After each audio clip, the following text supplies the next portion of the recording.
Best entertainment కోసం యూట్యూబ్లో red FM తెలుగుని సబ్స్క్రైబ్ చేయండి అండ్ నోటిఫికేషన్ పొందాలి అంటే పక్కనే గంట ఉంటుంది కొట్టండి.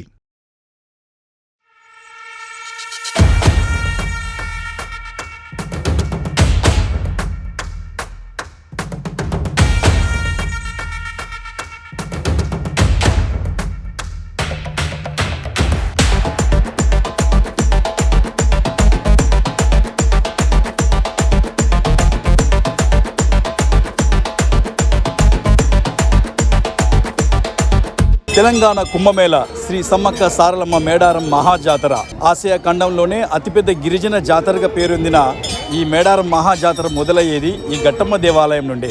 గట్టమ్మ తల్లి దేవాలయం ములుగుకి అతి సమీపంలో ఉంటుంది. ములుగు నగరం రాకముందు ఉండే ఈ గట్టమ్మ దేవాలయంకి అంతకు ముందు ఈ గట్టు దాటితే మొత్తం దండకారణ్యమేనంట. ఆ దండకారణ్యంలో వెళ్ళిన ప్రతి ఒక్కరికి ఎలాంటి ఆటంకాలు ఉండకుండా మమ్మల్ని చల్లగా చూడు తల్లి అని ఈ గట్టమ్మని మొక్కి అమ్మవారి దీవెనలు తీసుకొని ఈ అరణ్యంలోనికి వెళ్ళి మేడారం జాతరకి వెళ్ళేవారంట.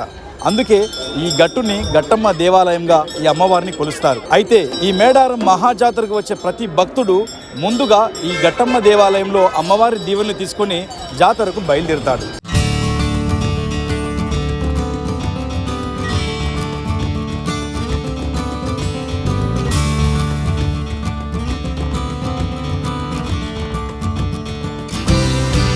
ఆసియా ఖండంలోనే అతిపెద్ద జాతరగా పేరొందిన శ్రీ మేడారం జాతరలో వినిపించే పేర్లు సమ్మక్క సారలమ్మ, గోవిందరాజులు, పగిడిద్దరాజులు, జంపన్న.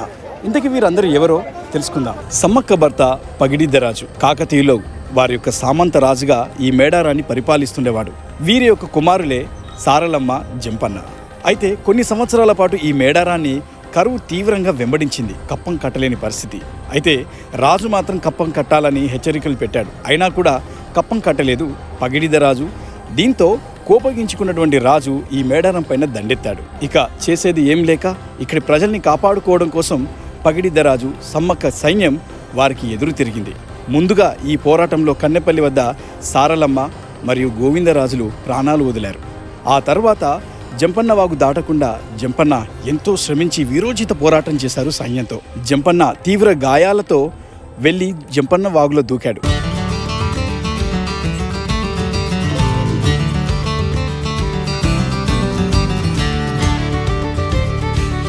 ఇది జంపన్న వాగు.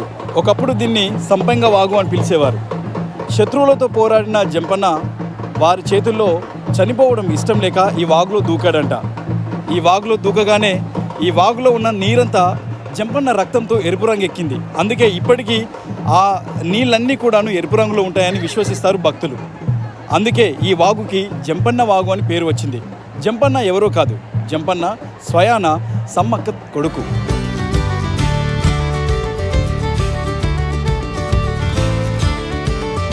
మేడారం పేరు చెప్పగానే మనకు వెంటనే గుర్తుకొచ్చే పేరు చిలకల గుట్ట. అదే ఈ చిలకల గుట్ట.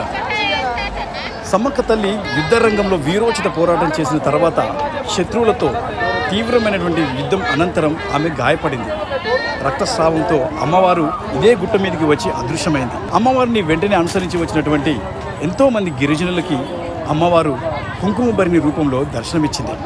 అప్పటి నుండి ఈ యొక్క చిలకల గుట్ట ఒక పవిత్రమైన పుణ్య ప్రదేశంగా ఆదివాసులకి వెలుగుతుంది. తెలంగాణ కుంభమేళ శ్రీ మేడారం సమ్మక్క సారలమ్మ మహాజాతర ఎంతో కోట్లాది మంది భక్తులు ఇక్కడికి వచ్చేసి అమ్మవార్లని వనదేవతల్ని దర్శించుకుంటున్నారు. ఆలయమే లేనిటువంటి వనదేవతలకి ఈ ప్రకృతి ఆలయం. భక్తులు అమ్మవారిని వారి ఆడపడుచుగా స్వీకరించి అమ్మవారికి సీరే సారే వడిబియ్యం మొక్కుగా ఇస్తారు. అంతేకాదు నిలవెత్తు బంగారం అంటే ఎత్తు బెల్లాన్ని అమ్మవారికి మొక్కుగా సమర్పించుకుంటారు.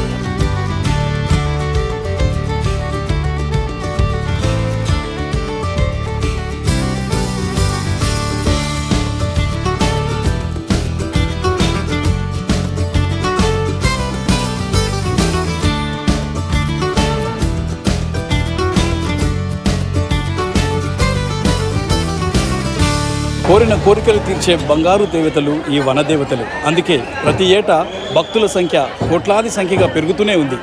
ఇక్కడికి వచ్చి అమ్మవారికి మొక్కులు సమర్పించుకొని ప్రతి ఏటా వారి కోరికల్ని తీర్చుకుంటున్నారు.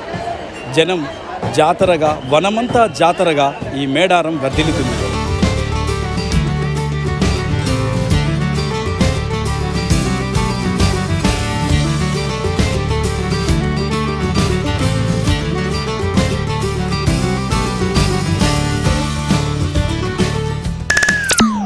ఇక hook hook hook hook hook hook hook hook hook అయిపోతారు సౌండ్ కే 93.5 రెడ్ ఎఫ్ఎం